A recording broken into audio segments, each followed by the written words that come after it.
Welcome to another edition of GooberPasta. Are you afraid of corn? Well, if you are, this next tale will be quite spooky. The air in my closet was hot, stuffy, stale. I could smell the clothing that had been in my closet for months, like my winter coats and my long-sleeve shirts. I was in the closet because on my porch was a man, but not an ordinary man, a man by the name of Scott. And Scott was a killer, but not your average type of killer that kills people with guns or knives or poor decision-making skills that affect multiples of people. No. Scott bored you to death because all he knew to talk about was one thing, and that one thing was corn. I don't know who sent him. If it was God, who was angry at us for being sinful, lustrous heathens, or the devil, who was just having a sick laugh. Maybe Scott was sent here by aliens to kill the entire human species. The answer to those questions will never be known. The only thing that myself and our group was concerned with was survival.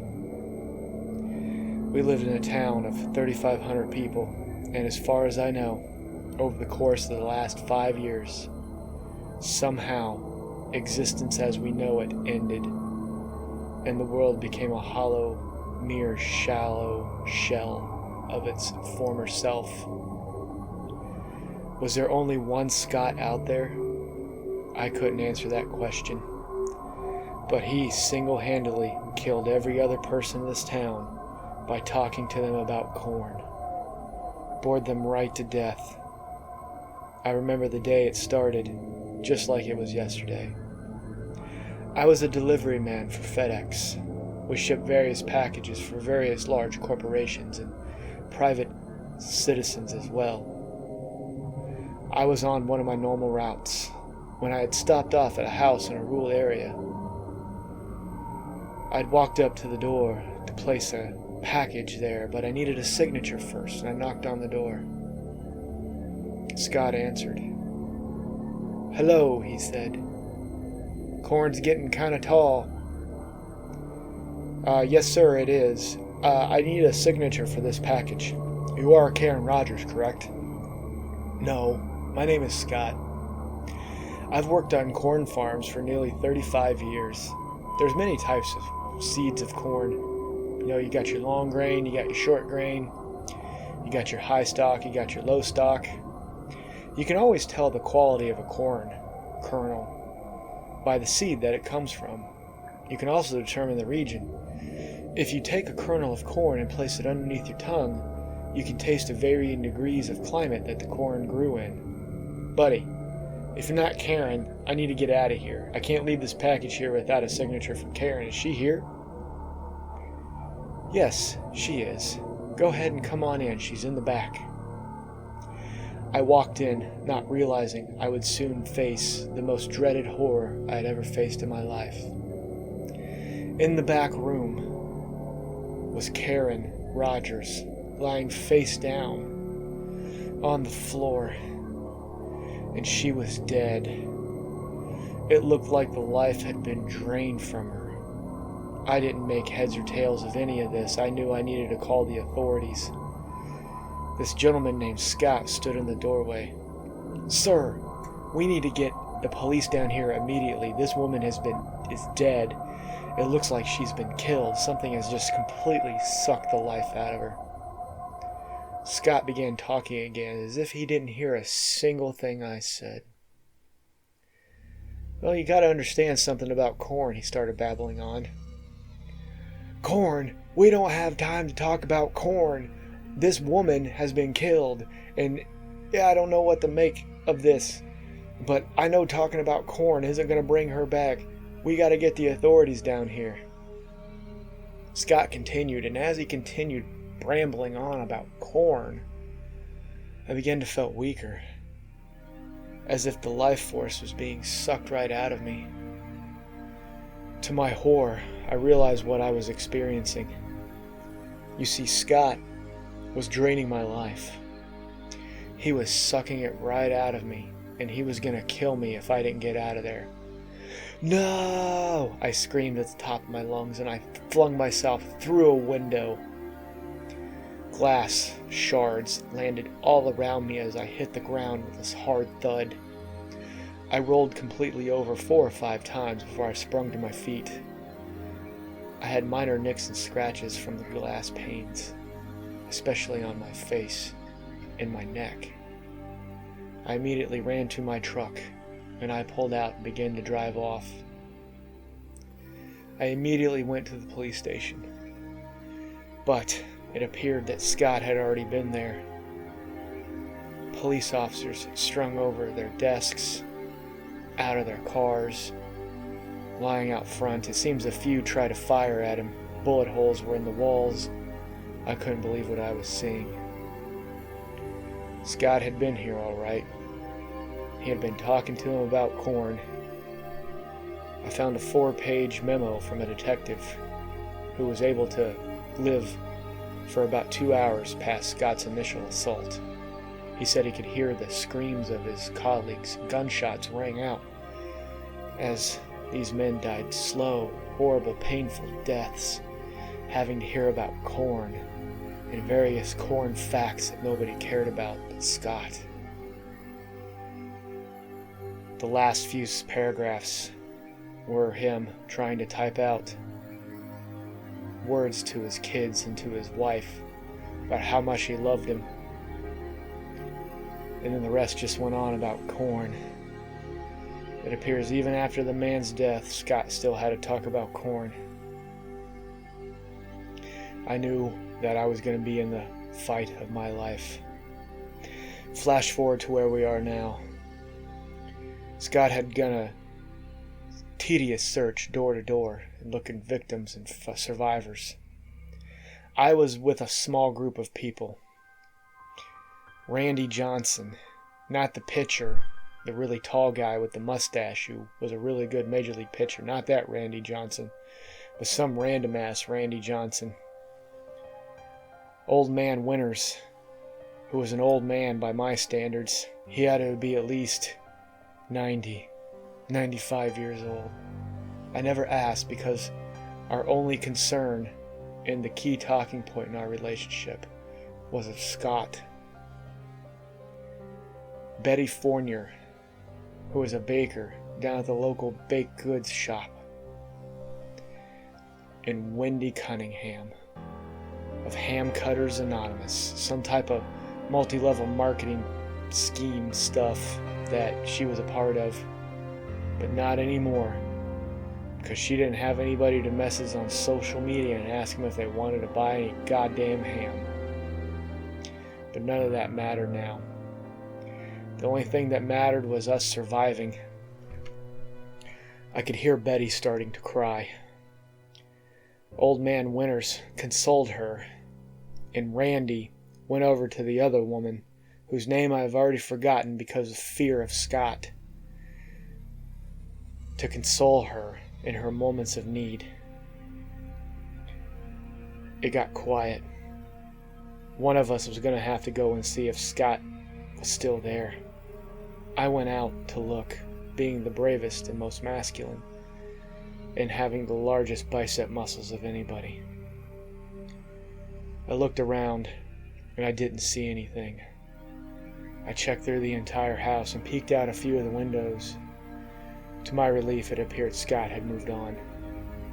This was our 3rd time this week encountering Scott. I don't know if he could smell us or if he had some kind of radar, which informed him of our location. Maybe he was just so revved up about corn that he just had unlimited amounts of energy. I don't know all the exact details, but the one thing I did know was that we were going to have to find out a way to kill Scott. The 4 of us gathered around the table. Old man Winters proclaimed, that he was tired of running, and that we were going to have to finally figure out a way to kill this guy. How, I said. How are we going to kill Scott? He's powerful. Guns, explosions. We've even tried ramming a car into him. Nothing killed him. 3 years ago, another group of survivors had launched a massive assault on Scott in the middle of a cornfield of all places. The corn had been plowed for the season, so there was nothing growing there.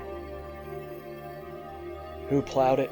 Scott, of course, because all he did was corn-related activities. The group mounted a full frontal assault with guns.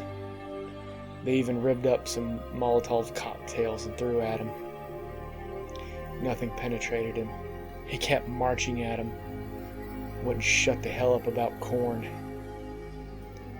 Finally, one of the group's leaders, it was Kyle Weathers, the star of the high school basketball team back in 1998, got into a Buick LeSabre and went at him full force.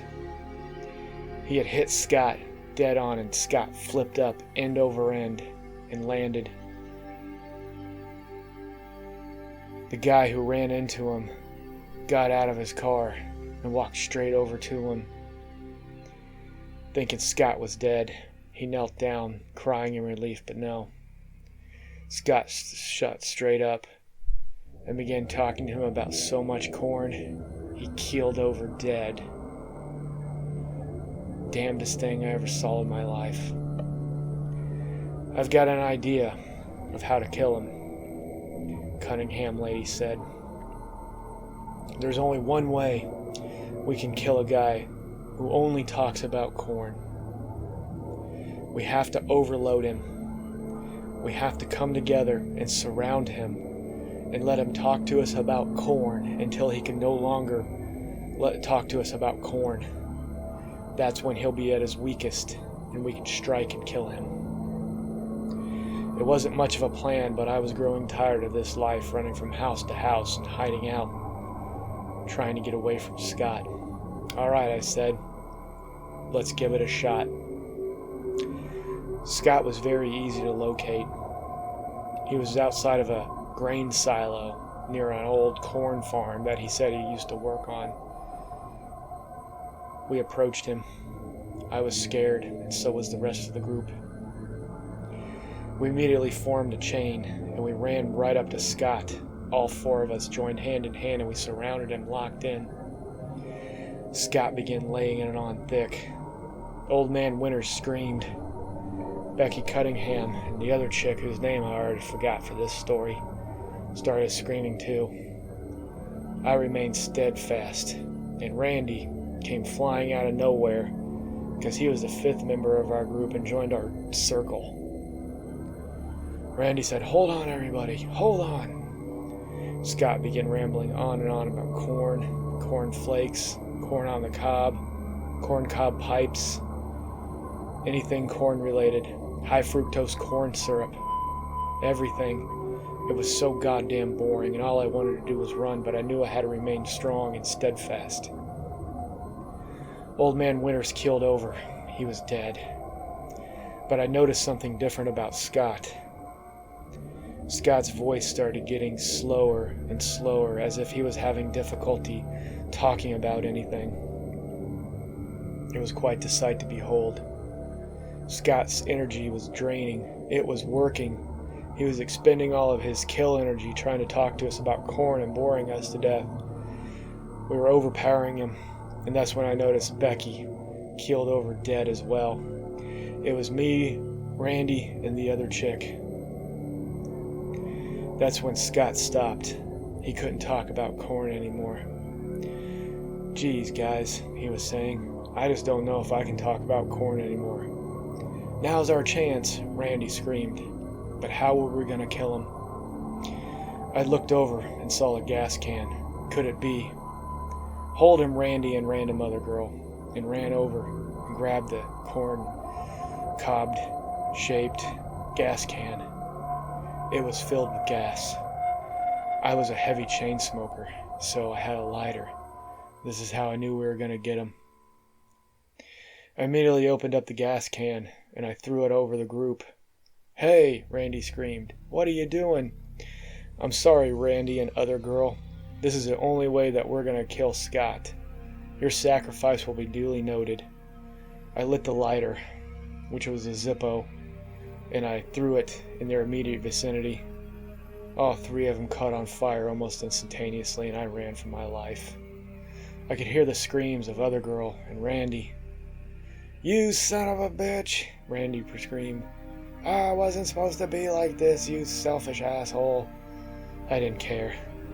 Anything was worth sacrificing if I didn't have to hear another goddamn corn story in my entire life.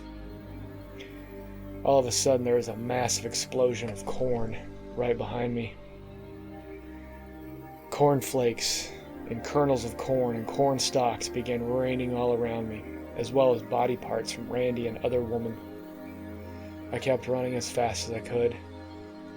Finally, after all the corn and flesh stopped raining down upon me, I looked back, saw absolutely nothing except the annihilated corpses of Randy, the other girl, and more importantly, Scott. The nightmare was over. I returned to a hideout that I was hiding out in privately away from the group when I was thinking about other non-corn related things and just needed some alone time. I walked in, and to my horror, it was Scott. It appears that after I left, he reformulated Terminator 2 style T-1000 robot, kind of like from Korn. It was there. "Thought you could get away from me, huh?" he said, and began immediately talking to me about corn.